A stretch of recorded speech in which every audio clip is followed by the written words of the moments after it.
Good evening. We are here in memory of Sergio Verdemello and the 21 other men and women, most of them UN workers who died with him in the bombing of the UN headquarters in Banghad in August 2003. We remember all those who died to acknowledge its valuable life cut short, and the families who share even today in their sacrifice. We also remember them for the power of the example they set, brave individuals from 11 different countries working to help Iraqi people at the direction of the United Nations Security Council and on behalf of us all. This is sometimes forgotten that in serving under the UN flag they died in our names as our representatives. At their head was Sergio Mello, a man of extraordinary grace and ability, as so many who knew him testify. A man who gave 30 years to the United Nations, rising from a field officer to High Commissioner for Human Rights and a Special Representative to Iraq. From Bangladesh and Bosnia to South Sudan to East Timor, he spent the majority of his career in the field, working alongside people forced from their homes by war and assisting them with his skill as a diplomat and negotiator.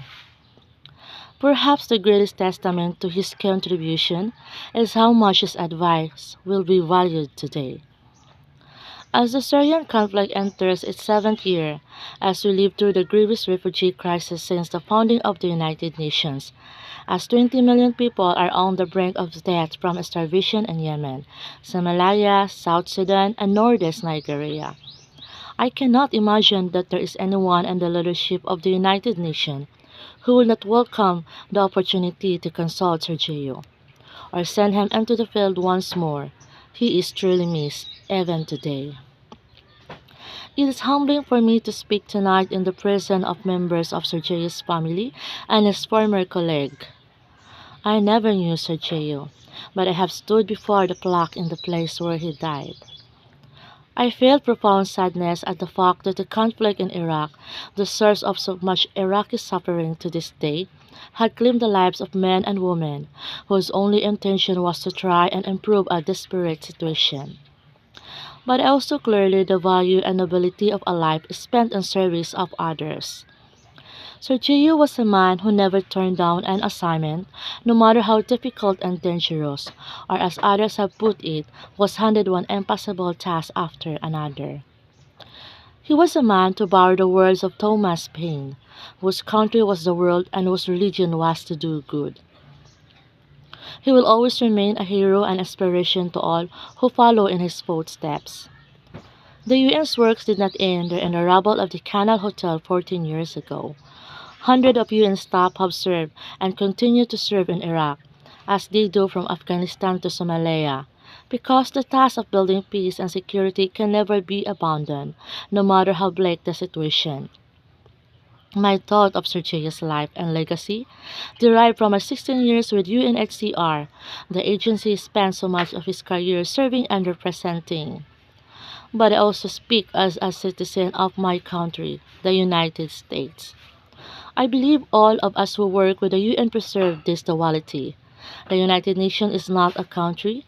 It is a place where we come together as nation and people to try to resolve our differences and unite in common action. As a citizen, I find myself looking out on a global environment that seems more troubling and uncertain than at any time in my lifetime.